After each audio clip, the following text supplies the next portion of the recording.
Hey, it's David Feiner from vibratinglove.com, and today I have AJ with me once again. So glad that he came for another video. And in this video, we're gonna share an interesting topic with you. It's about porn addiction. It's a very controversial topic today, but you would be surprised by the magnitude of this challenge today. So we're gonna talk about it. We're gonna see what it is, what it's costing you, and what will be the benefits of changing this habit in your own life if you happen to have it, plus our recommended solutions on how to go about it. So AJ, why won't you introduce yourself?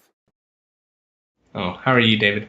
And again, thanks for having me on again. I've been involved in the male enhancement industry going on about 20 years now.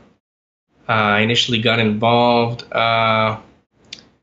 more along the lines of promoting the exercises for enlargement, and as time went by and I got more into the subject and communicated with a lot of people, I've been, privileged to be able to communicate with a lot of interesting clients and others interested in this subject, and it's just expanded beyond just the mere pursuit of size. And we've really attempted to develop the niche itself of male enhancement to be all inclusive, not just about size, but also about performance, emotional mastery, anything that falls under the umbrella of male enhancement. And porn addiction is definitely very big.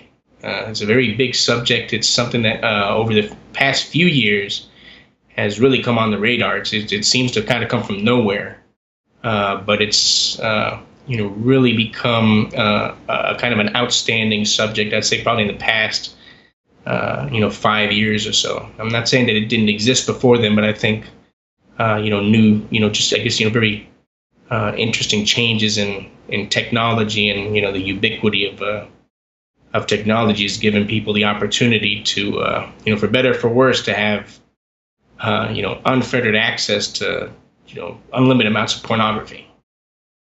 And this is something that I think in at least in recorded history I haven't seen it. I remember when I first came on the scene, there was porn on the internet, but it was just a very I guess compared to today, it was a very limited thing. I think the mainstream acceptance of porn during that time was it's not nearly as widespread. I think also Yeah, it was by this reason very soft porn and images and very not the kind of variety that you have today.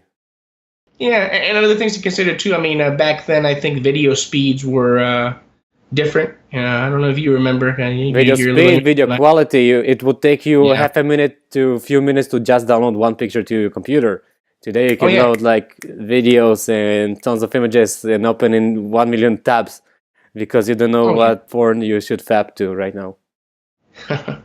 Yeah, and nowadays people have these small devices they every with them. Back then people had laptops, but I think most of the internet surfing was done on big PCs. So again, we talk about the convenience factor, but it's also it's also something that, like anything else, if it the more commonplace it becomes, the more we may tend to overlook it and just accept it as part of a daily lifestyle. And I think that's again, I'm just just speaking from an observer's perspective. I think that's what we're seeing with porn today. At least in regards to those who may get addicted to it, or engage in using it to the degree where it's interfering with their performance. I've been thinking about this subject for a long time because we had this call scheduled ahead of time. And I realized that it was as expected as it happened. You just didn't expect the technology and how fast it will come. But if you take the human being as a mammal with its, on one hand, desire to procreate and have sex, on the other hand, is the way his mind is wired, his brain is wired to spend a minimal amount of energy and risk. So approaching to a girl is very risky. It takes a lot of energy, both emotionally, physically, confidence, stuff like that. And it takes time, and you may risk the rejection, which is a huge risk. If you think about it in perspectives of small tribes, where if one girl rejected you, the other girls would laugh at you. And sometimes, I don't know if you believe in Darwinism or not, but it's psychology. I think it's basic psychology, and it was expected that once something free that satisfies such a strong crave in the brain, that releases such strong emotions and chemicals in the brain, that you would usually need drugs to get at home without the girl. So I think it kind of was expected, and the thing that, you know, everybody are addicted to something, and you have big addictions all around the world. It can be gambling, it can be, I don't know, food, alcohol, sometimes even sex. So the thing is that it's new, so nobody knows the cost, the price, what it's costing the guy, because the guy that faps at home, he thinks, oh, I just fapped, I just benefited. He does not think what he loses in terms of opportunity cost, in terms of energy, time, and the side effects that people are not aware of today. Oh yeah. Well, I think you touch on some very, very important topics. You know, I've been researching this for a while. I've collaborated on this particular subject with a few experts, and what's very interesting is that you've mentioned some things that are they're really fundamentally important, especially when you mentioned about the concept of Darwinism and whatnot. I've conferred with some people, and some have mentioned how you know, this is almost kind of like a way of, you know, knocking yourself out of the gene pool. You know, it's like you said, it's pressure free, and you know, of course, you have the fantasy aspect of it. You know, you know, nowadays, if you know whatever niche you're interested in, you know, you can pretty much go online and find any kind of pornography you want for free, pretty much, and it's pretty much limitless. So I mean, you know, for men in those positions, it's you know, they can, you know, they could spend the rest of their lives, you know, going through brand new porn clips and whatnot, and you know, if you get used to doing something some way, you can't be surprised if when you attempt to change your habits, there's a bit of a difficulty there. Mm-hmm. You know, especially if when you talk about sexual stamina. I mean, if you accustom yourself to you know, get in front of a computer and ejaculate really quickly to porn, I mean, you know, putting yourself in a real sexual scenario is going to be very different. You know, and I think this is especially the case, and this is where we see a lot of the problems. Is you know, younger men or men who just don't have very much sexual experience, and I think the really bad cases we see are those who, you know, start with pornography really early. Some of these guys, they have no guidelines. You know, they don't know what to expect. You know, a lot of these guys, they, you know, what they see in porn, they think it's reality, and that applies to you know, their own perceptions of themselves. You know, size wise. Performance wise, what they expect from their partners, and they don't realize that what they're seeing on these porn flicks is fantasy. You know, we have, you know, camera angles to make things look bigger. You know, they you know, split the shots to make they can make one scene look hours long if they want to. I mean, it's fantasy, and when you attempt to live up to that, it can be difficult.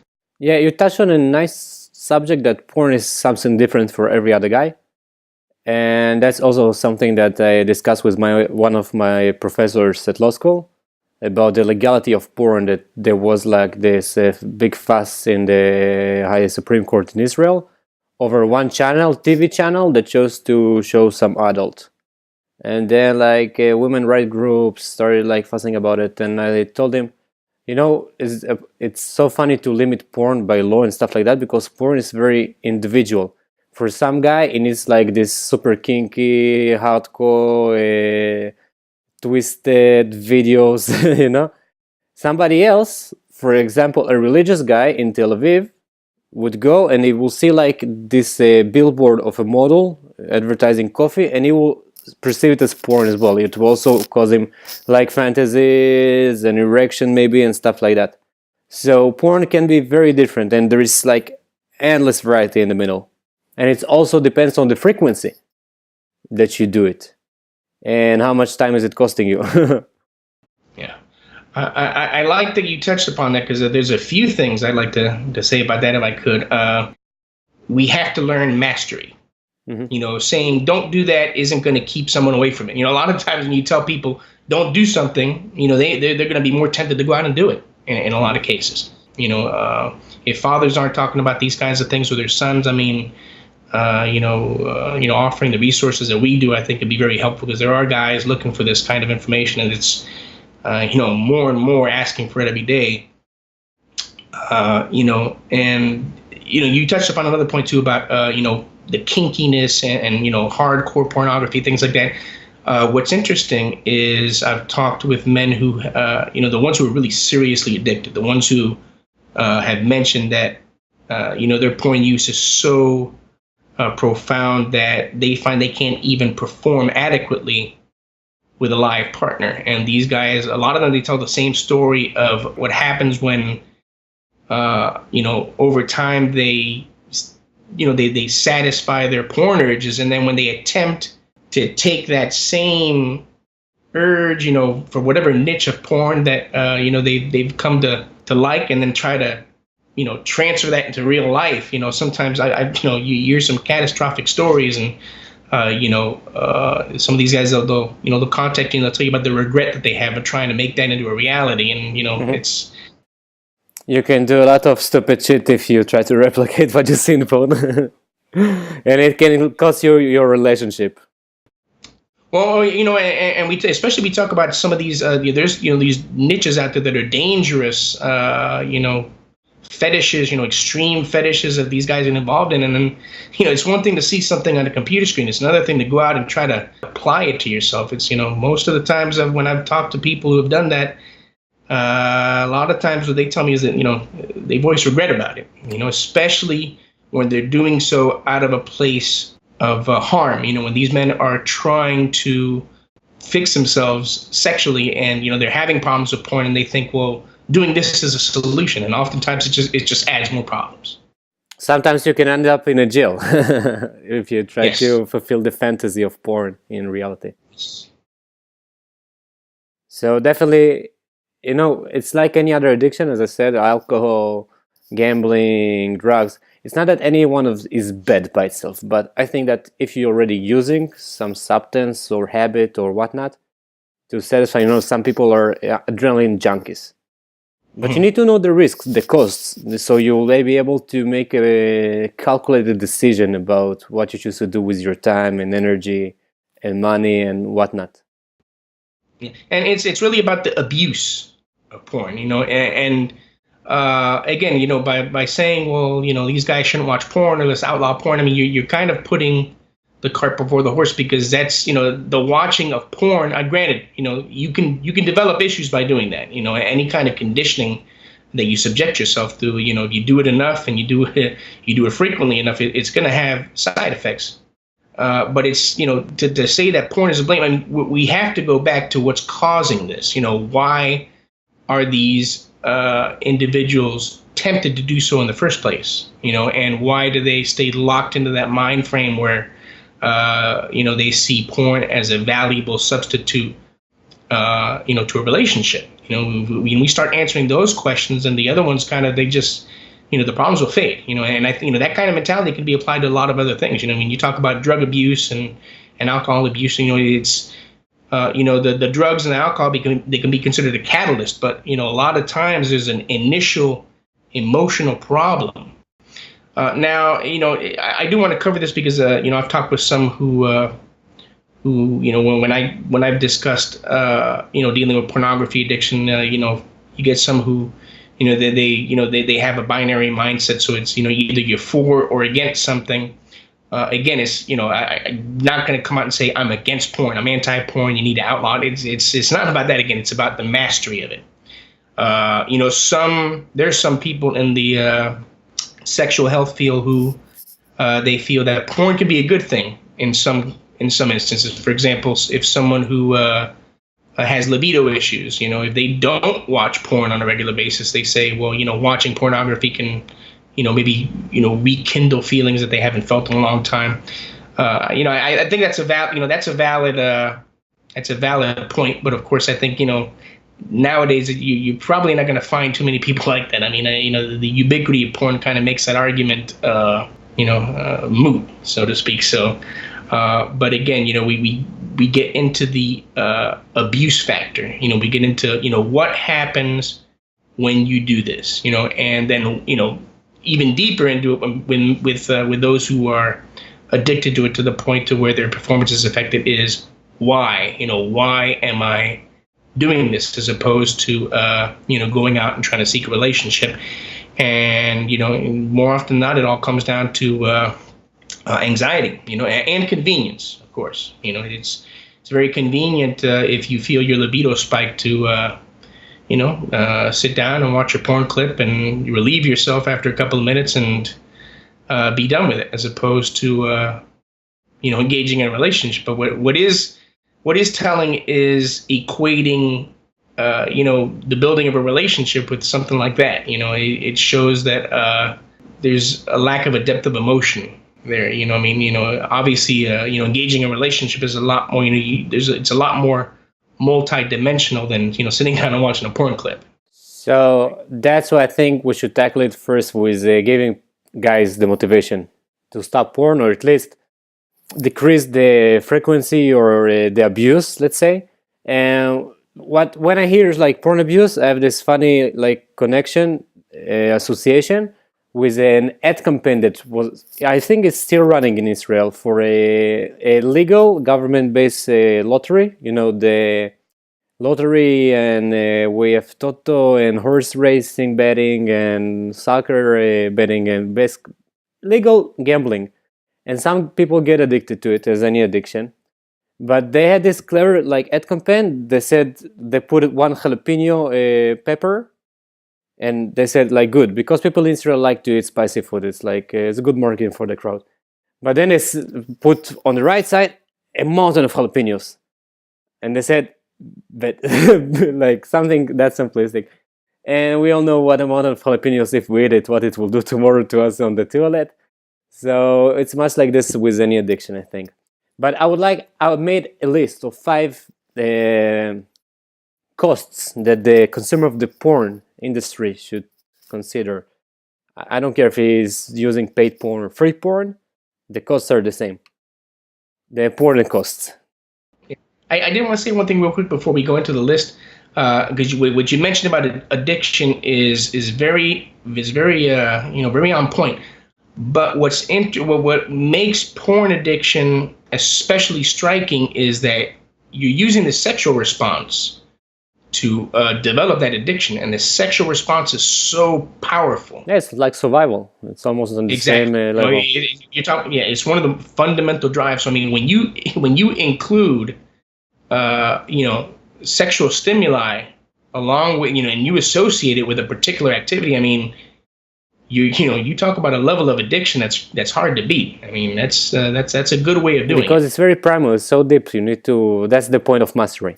You need to get to this point and satisfy this need, like with love. Hence, vibrating love. So let's begin. Yes, sir. Abusing porn lowers your sexual energy and desire.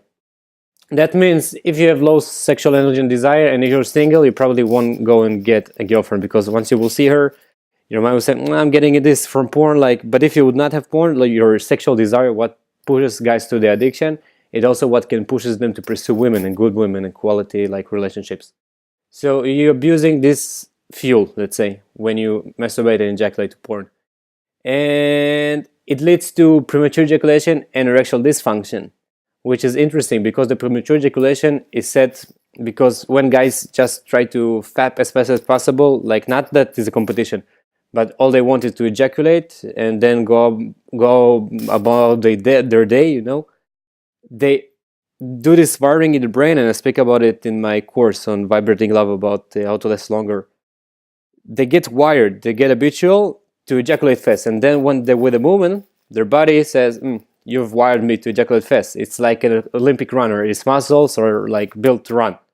And porn users that don't do edging and stuff like that, but go after the quick fix, they will deal with premature ejaculation eventually, which is not that desirable.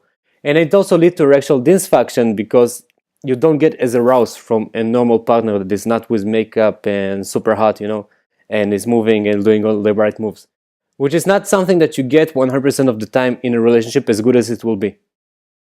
So, and a soft penis is just not fun. And if you don't believe me, guys, just go and ask any girl. Next, it makes you worse in bed as a man, because the simplest example, virgins that just watch porn, they go and perform what they saw in porn. They would usually, if that's the woman, they would come and just pump her like this, without the clitoral stimulation, because that's what they see in porn. Why they do this in porn? Because this is a good angle to see the penis go into the vagina. And if the porn addict, the porn player would go like this, like he's supposed to do, to make her enjoy the sex, it will not be as, at least it's not in the mainstream of the porn that I see. With the positions, they have the script like blowjob, intercourse, and come in the face or in the mouth and stuff like that. It's very like, it's the same story they tell. And most likely that's what guys are getting exposed to. So the angles, the speeds, what makes a girl really orgasm and make noises in bed, the actors, they go, after the panties are down. So all this make-believe is making you worse in bed, because you go try to perform that, as we spoke, like try to imply fantasy on reality. A wrong way to go about it. And if you have a soft erection and you have premature ejaculation, you're only more worse of a lover, thanks to porn. And it's also what we spoke about, is distorts what really attracts you. Your genetics may be like wired to one girl, but then you get this fetish on one porn actress or a genre, or suddenly, I don't know, if we take kinky stuff examples, guys that would get turned by a normal girl from the village now need some like sexy feet pictures or sexy ass pictures, just this element to get turned on, because that's what their mind was trained to do every day, for a few times a day, and getting reward for that, It's like most basic training. And it drains a lot of time and energy that stop you from doing real shit, like real reality shit, like having good sex with a real woman and not the computer this time, or a virtual reality of the computer, is primitive as it would be.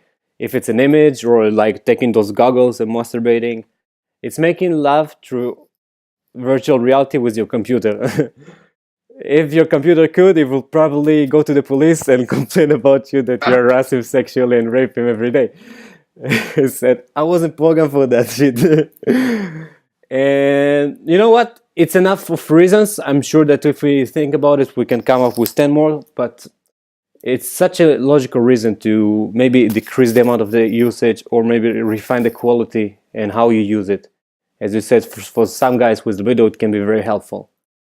And I think that thinking about this will lead you to mastery much faster, because you will understand that, there is a good benefit to not doing this. And when you think about logically, it's kind of stupid to make sex with your computer every day, when you can make it with a woman. No matter if you have a good flashlight and you don't mind cleaning it, and it's even vibrating because you had $20, it's not the same thing. Well, what's good is that you've hit upon many different angles. It's not just one thing. Would you mind repeating the first point? The first point in your list? The first point is that it leads to lower sexual energy, which is important if you want to master Tantra and be more spiritual about it, or direct the sexual energy towards building wealth or creativity and stuff like that. Yes. But it's something that most people are not even considering. But also sexual desire, so you're not getting late or getting a girlfriend, which porn stops so many guys from getting girlfriend and getting late, you wouldn't believe. I know, because I've been there. Well, that's the libido effect. I mean, and remember that it's with the ubiquity and convenience of porn, the guys who I talk to who are really addicted, I mean, they're not, these guys aren't just, they get home and they masturbate to the porn and they go about their business. I mean, you got some guys that do that. You have some guys who are, they're doing this multiple times a day. So I mean, they're sexually exhausted. I mean, when when I do the coaching with the clients, and I ask for certain details, and when these guys actually start writing out their details, and you say, how often are you ejaculating, and things like that, and when they count, some of these guys, when they actually take the time out to count and they get back to me, they'll say, I was unaware of just how But I do this 20 times a day. Oh, yeah. And then you can't, and then you do that, and then you understand, and then you say, well, I don't understand when I'm having problems, and then, well, if you're ejaculating several times a day, to pornography, you're not going to be in the mood for sexual content. I mean, it's gonna take your drive down. You do it enough. I mean, you talk about energy too. I mean, even a young person. I mean, you're ejaculating several times a day. It's going to be exhausting. At young age, you don't feel it as much because you have a lot of energy. But imagine what you would do at a young age if you would not done it, and you would have all this energy to navigate somewhere productively. Mm-hmm. Yeah, and I think that the second point you made about conditioning yourself, again, about premature ejaculation. Most of these guys are not sitting in front of the computer and training or attempting to, develop harder erections and that kind of thing. Some guys they attempt to do their edging with porn.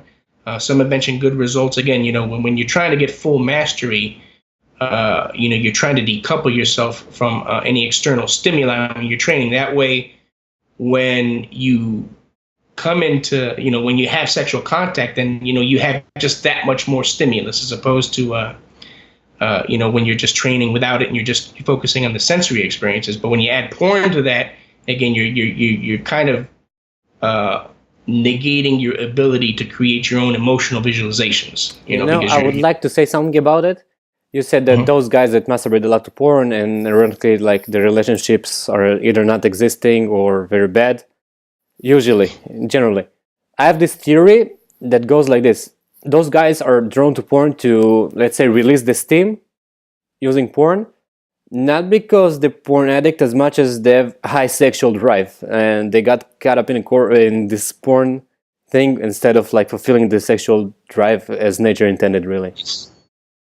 And they can maybe navigate it to a lot of sex, a lot of libido. Yeah. Yeah, there's definitely some of that. I think the next subject you mentioned about the unrealistic positions, something that I think is very common amongst many porn flicks. Not all of them, because I know there's niche categories. But if you look at a lot of it, there's a lack of emotion. You're talking about scripted actors, going from one position to the next for the best camera angle, but you usually don't, again, there's probably exceptions, but, you usually don't see a lot of actual passion, emotional engagement, intimacy. I guess that's probably the best word to use, that intimacy. Mm-hmm. And, if we're talking about, especially male-female relationships, when you talk to women, they say that's, you can ask a woman about, performance and size and whatnot, and most of them will tell you what's missing is that emotional connection. What's interesting with this kind of training, and when you develop mastery, when you develop a certain level of mastery to where you're able to let go of those anxieties, your penis is able to act the way it's supposed to act. It doesn't need your input. And when you're able to achieve that certain level of mastery where you're able to let go of those negative emotions, you're able to, I guess, reintegrate with yourself and, display that passion and that emotional vulnerability that comes with two people making love. I mean, it's a very different experience. And, I've heard it discussed with many occasions with guys that achieve that level of mastery where they conquer their performance anxiety, is that they don't need to worry so much about, memorizing techniques and things like that, because their passion takes over and they're able to express themselves in that way, and that changes everything. I mean, I think a sensitive partner can tell whether someone is really emotionally engaged in them or not. And it's one thing, to, get between someone's legs and perform a technique like you're, filling out paperwork or something like that. It's another thing to actually be able to let go and just, connect emotionally and let the passion take over, so to speak. And if you have that combined with the physical stamina through conditioning, I mean, it's going to make all the difference. It's going to be a very different experience, so to speak. As nature intended it to be. Yes, pretty much. Now that we spoke about what is porn addiction and what is costing you, maybe we should offer some solutions. I know I have a few good tricks in my sleeve. I'm sure you have them too. And I would like to start with mine because they're more like technical. Mm-hmm. And then I would like to go with yours because you're more the conditioning guy and rewiring the brain to a good sexual state, a healthy state, natural state. So, first of all, porn addiction. Sometimes you watch porn, you masturbate, and then you regret it. You have the cycle. Some sites are better than others if you're already consuming porn. Like some sites will drain your energy. Some sites it's like more easy porn. First tip, if you're in the kinky, try to go more into the normal porn. You can go all the way to non-nude images of just beautiful women and masturbate to that. I think it's much better and healthy for the brain. You can block sites on your PC or your Mac. You can block sites that you don't like, but your habit leads you to searching for them. Just block it, because unblocking it takes a few minutes and you sometimes get conscious during that phase, and just go to a more soft site as a result. On the physical side, I would suggest that if you already masturbate and ejaculate to porn, at least don't ejaculate physically. Go and push your fingers in the $1 million spot. You have a link to this video or to this post, and it will help you experience the orgasm without getting your semen out. And when you don't get your semen out, your body don't get exhausted, because the semen has a lot of good shit in it, and you don't want to waste those minerals and good things, because it's like prime DNA there, and it's very wasteful to just ejaculate on your laptop 20 times a day. So at least don't ejaculate, and that would be it. Okay. My approach, it would really depend on the nature of what the individual needs. We could approach it from the most, the most dire scenario. Someone who is extremely addicted to porn.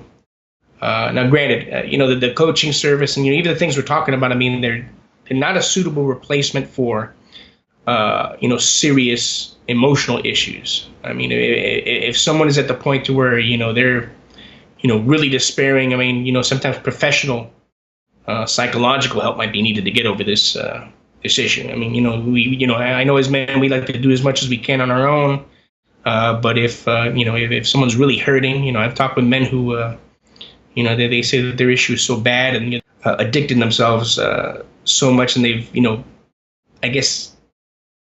pared away their social life to the extent where all their whole sex life is porn.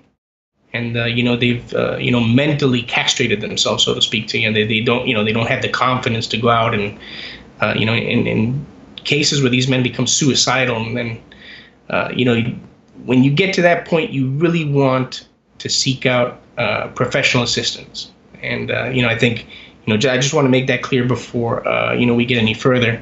So these guys that are looking at this video, they don't say, well, if I'm, really mentally despairing, suicidal, having serious emotional problems, that this is going to help. I mean, we really recommend that you seek out that guidance. Now, if you are in a position where you can still help yourself, my own advice, this is just from what I found with clients. The cold turkey approach is really hard. But I think it's probably the most effective, simply because with a lot of guys who are not used to performing routines, who don't have that mental discipline, they'll use that as an excuse to keep going back. I've trained with these guys, and you tell some of these guys you could even give them specific instructions to not do certain things, but they say, well, I felt a little weak and I decided to go back to it. And it's almost like dieting. You're probably familiar with the cliche of the dieter who they'll diet for a week and then they cheat, and because they cheat, well, the diet's destroyed. So I'm just gonna binge and then gain another 20 pounds, and that you can't do that. You have to look at it as as a means to an end. If you're training and you're telling yourself, I'm going to kick this porn addiction. If you go a few days without masturbating to porn and you have one setback, well, you have one setback. I mean, don't use that as an excuse to drop the program. I mean, if you can go 3 days without watching porn, then you can probably go 5 days. You can go 5 days without, and look at it that way. The more you persist and the more you stick to your plan, the better you're going to be. Yeah, and if you lower your frequency of use, you're already successful. Exactly. That's just because you sleep once, it doesn't change anything mathematically. Exactly. The more you persist at it, that's the key. If you have a setback, don't let it destroy all your progress. I mean, a setback is a setback. It's not a good thing, but it's something you can get over, and it's certainly not worth throwing your progress away over. So the first thing to do, of course, would be to make plans to not watch it. If you're very addicted to it, try to do what you can to avoid finding yourself in a scenario where you're going to be alone. I mean, if you have a regular routine where maybe you get off from work and then you sit down at your computer, put a lock on your computer, that helps, or develop another routine. When you get home, do something else instead of doing that. If you're capable of maybe putting yourself in a scenario where you're around other people, for example, if you're used to just hanging out in your house all day, instead of doing that, if you go to, say, the gym or you go to some public area, I mean, you're not gonna and without serious repercussions, you're not going to want to masturbate to porn. You're going to be too busy. And again, find other things. If you can't do that, then find something productive to do with the energy. Go to the gym, read a book. And again, they sound like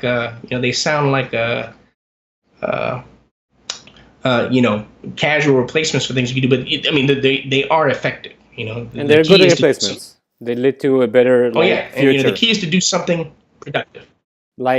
Try to imagine the cost of opportunity here. If somebody will persist with the porn addiction habits and will masturbate, where it will be in 20 years versus if it will take this energy and time and go to the gym for 20 years. That will be a different, much better future, I think. Yeah, and it's all about conditioning and developing habits. I mean, the more you stick to your plan, the better you're going to get at it, and it might take some time. When it comes to, you talk about rewiring, the process of kicking porn, the first few weeks would be very difficult, especially when we're talking about training, because, there's certain training techniques that we recommend for, like the rewiring you mentioned. Yeah, expect resistance. If you're going through this process, expect resistance. Don't think that if you have resistance that you failed just as much. You don't think that you failed if you sleep once, but you decrease the frequency of abuse or use, whatever you want to call it. But expect resistance. It with every change with life. When you try to take a new path, become a new person, you have to expect resistance, because all those brain wirings, they come with thoughts, and those thoughts are sometimes very logical, and you have to expect them and know that you will need just to ignore them for this meanwhile. That's how you develop the discipline and that process of mastery. You don't let your mind master you. You master your mind, and you do that through repetition and discipline. One of the main exercises that we recommend for a rewiring is the stop and start exercise. It's also known as an edging exercise. That's where essentially you are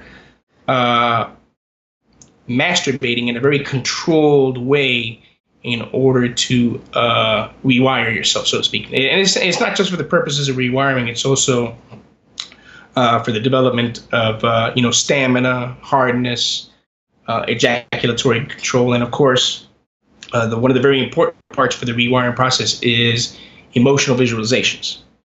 Now, the most difficult part about going cold turkey, of course, is the lack of stimulus. I've spoken with a lot of guys who, they're addicted to porn, and they get into that habit, Some of these guys, they'll come home from work and they'll go walk into their computer because that anticipation is there. And it's something you mentioned a little early in the conversation about sex with the computers. Like, these guys they'll actually start becoming aroused. It's like they have turned their computer into a sex object. The computer doesn't even have to be on. I mean, they'll be walking to the computer, but that anticipation is there, and it's like if you're familiar with Pavlov's dogs. Yeah, exactly. That's exactly what it reminded me. Pavlov dogs. And of course, the first step when you're performing that edging exercise, you're going to be doing that without any kind of pornography. You're going to be doing that essentially you're going to attempt to do that without any other kind of stimuli, including, and again, I do say that, there is a step-by-step process to this. This is a very advanced method. The very advanced method would be to, again, go completely cold turkey. That's completely as hard. I'll tell you why. It also connects to the cost that it's costing you. One epic cost that I didn't mention, but it's there because most people don't see it as valuable. Me, because I'm affected a lot by Albert Einstein and people like that. The cost of your imagination. When you're addicted to porn, your imagination goes to sleep. It's so hard after porn, if you get addicted, to go to the bed, even take lube and be in a warm blanket or whatnot, be in a comfortable state. But suddenly try to imagine a girl that you once saw on the street, that you will try to go to porn, and it will be so hard. But if you're not using porn, you can go by the street, see a girl for 2 seconds, and then come to bed and imagine full-time sex with her, like, easily. So the damage of sexual imagination is so epic with porn. Just for that reason, I think that creative people should stop with that. Yeah. Well, I'm glad you said, because that really follows into probably the most important part of the process, and that is essentially you're clearing the slate. Whereas before you had all of this input from all of this stimuli from porn, now you're going to attempt to rewire yourself, and in order to do that, sometimes the best place to do that is with a completely blank. When you're performing your stop and start exercises, what I recommend is no stimulus. As far as porn, the expert method would be to not even use erotic imagery. Like no pictures in your head of nudity or things like that. What you do want to do, though, is to attempt that when you are performing an exercise, number one, you're clearing your mind. Like you said, those little thoughts creep in and whatnot. You're attempting to clear your mind, and you want to attempt to focus solely on the sensations you're feeling with the exercise.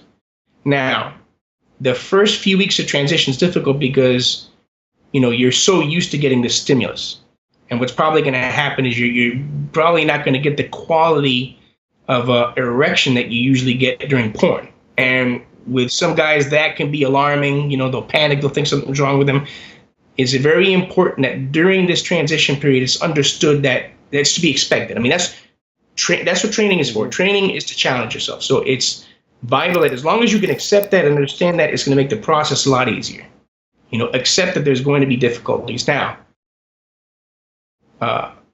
what's going to happen is over the course of a few weeks, you're not stimulating yourself to any kind of point. You are attempting to do your best to not use erotic imagery. But what you want to attempt to do is when you're performing the exercise, attempt to duplicate those specific emotions in your mind that you would expect to have during a sexual encounter.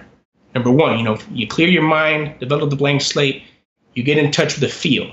Once you're able to do that, and once you're able to maintain a decent erection, now you start getting into the emotional visualization portion where you're attempting to duplicate those feelings of being unencumbered. Those feelings of confidence. If you've ever had, if you were ever in a sexual scenario where everything's gone right, and you get that feeling of just, like your penis is working perfectly, you're not concerned about performance, you're not concerned about size, you're just enjoying the experience. That is the kind of emotional background you are attempting to duplicate with the exercise, and you have to kind of work at emoting that. And of course, that's going to do over time is create a conditioning process. Mm-hmm.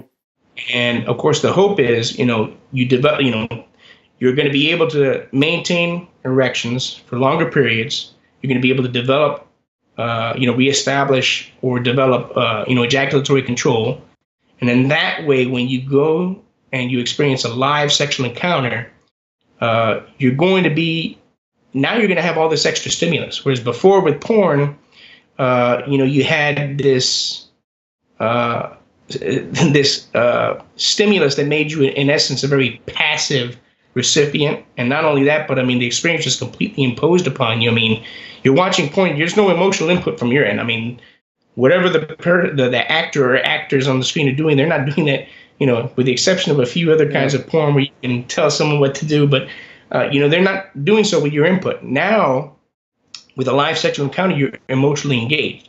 But because you've trained yourself through these exercises you conditioned yourself to respond in a positive manner, the hope is that you'll be able to take that and then apply that to a sexual encounter and, of course, perform much better than you would have, say, if you were coming out of about a porn addiction. And then you train with your sexual partner to overcome and rewire what needs to be rewired, the reproduction.